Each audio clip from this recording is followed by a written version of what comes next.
తెలుగు ప్రేక్షకులకు నమస్కారం. నేను మీ ప్రశాంత్ గుండ్యాల. ఇంతింతై ఒటెడింతై అన్న పదానికి పర్యాయ పదంగా మారారు కేంద్ర మంత్రి కింజరాపు రామ్మోహన్ నాయుడు.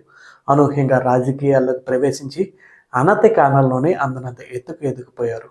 శ్రీకాకుళం జిల్లాలో అందరూ పిలుచుకునే రాము కేంద్ర మంత్రి కింజరాపు రామ్మోహన్ నాయుడుగా ఎలా మారారు ఈ వీడియో ద్వారా తెలుసుకుందాం.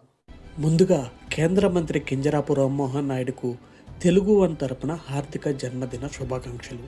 శ్రీకాకుళం జిల్లాలో అందరూ ముద్దుగా పిలుచుకునే రాము కేంద్ర మంత్రి స్థాయికి చేరుకోవడానికి అనేక ఆటుపోట్లను ఎదుర్కొన్నారు. ప్రశంసలు, పెదవిరుపులు చూశారు. మిగిలిన రాజకీయ పక్షాల ఎత్తులకు పై ఎత్తులు వేశారు. శ్రీకాకుళం పార్లమెంట్ను రామ్మోహన్ నాయుడు అడ్డాగా మార్చుకున్నారు. రాజకీయ ఆరంగేటం నుంచి అప్రతిహాత హ్యాట్రిక్ విజయాలతో కేంద్ర మంత్రి పదవి తన కీర్తి కిరీటంలో వచ్చి చేరేలా చేసుకున్న self made politician Kinjarapu Rammohan Naidu అనూహ్యంగా రాజకీయాలకు ప్రవేశించి ఎదురైన అవకాశాలను తనకు అనుకూలంగా మార్చుకుంటూ అనతి కాలంలోనే అప్రతిహత విజయాలను నమోదు చేశారు. ఇంతింతై ఒటింతై అన్నట్టు నేడు కేంద్ర మంత్రివర్గంలో కొలువు తీరారు.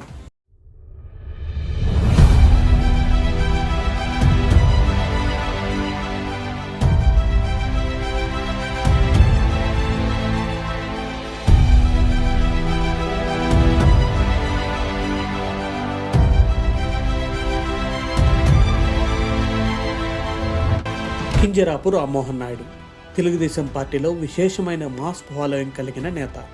3 పదుల వయసు కలిగిన ఈ యువకుడు 2012లో అనూహ్య పరిణామాల మధ్య రాజకీయ అరంగేటం చేశాడు.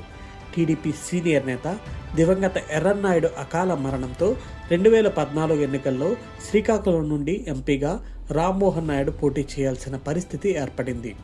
డిసెంబర్ 18, 1987లో జన్మించిన రామ్మోహన్ నాయుడు యుఎస్ఏలో ఎంబీఏ ఇంజనీరింగ్ పూర్తి చేశాడు.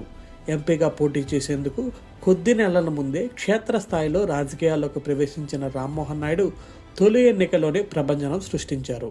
127,000కు పైగా మెజారిటీతో విజయం సాధించి తొలి అడుగును బలంగా వేశారు. రాజకీయాల్లో కొత్త అయినప్పటికీ వాక్చాతుర్యంతో దిట్టగా పేరు పొందారు. ఎలాంటి ఆర్థికపరమైన లావాదేవీల్లో తలదూర్చకుండా ఆరోపణలకు విపక్షాలకు సైతం అవకాశం ఇవ్వకుండా జాగ్రత్త పడ్డాడు. చిరునవ్వుతో పలకరిస్తూ విమర్శకుల ప్రశంసలు సైతం అందుకున్నారు. ఇదే సందర్భంలో ఎలాంటి అవినీతి ఆరోపణలు లేకుండా బాధ్యతాయుతంగా శ్రీకాకుళం పార్లమెంట్ నియోజకవర్గ పరిధిలోని 7 అసెంబ్లీ నియోజకవర్గాల్లో ఎమ్మెల్యే, మండల స్థాయి టీడీపీ నాయకులను సమన్వయం చేసుకుంటూ ముందుకెళ్తూ ఉండడం మరో ప్లస్ పాయింట్గా మారింది. ఇలాంటి అనుకూలత మధ్యనే 2019 వైసీపీ ఒక్క ఛాన్స్ వేవ్లో కూడా స్పష్టమైన విజయాన్ని రామ్మోహన్ నాయుడు సాధించారు. ఇక నల్లేరుపై నడకగా మారిన 2024 సార్వత్రిక ఎన్నికల్లో జూలు విదిల్చిన ఈ సిక్కోలు సింగం జిల్లా చరిత్రలోని సువర్ణాక్షరాలతో లిఖించదగ్గ విజయాన్ని తన సొంతం చేసుకున్నారు. 3,27,000 ఓట్ల మెజారిటీతో హెడ్ ఎంపీగా అప్రతిహత విజయాలను నమోదు చేసుకున్నారు.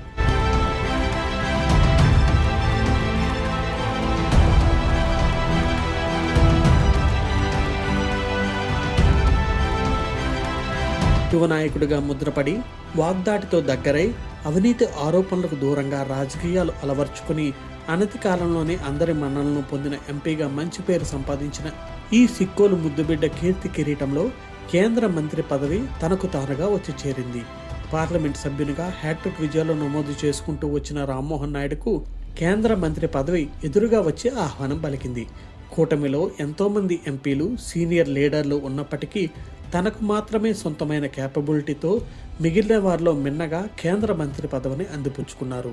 అనూహ్య రాజకీయ అరంగేటం నుండి అప్రతిహత విజయాలతో కేంద్ర మంత్రి స్థాయి పదవిని చేరుకున్న రామ్మోహన్ నాయుడు అమాత్యునిగా అందివచ్చిన అవకాశాన్ని 2 చేతులా దొరకబుచ్చుకొని జిల్లా అభివృద్ధిలో, రాష్ట్ర అభివృద్ధిలో, దేశ అభివృద్ధిలో తన మార్కు కనిపించేలా దూసుకుపోతున్నారు.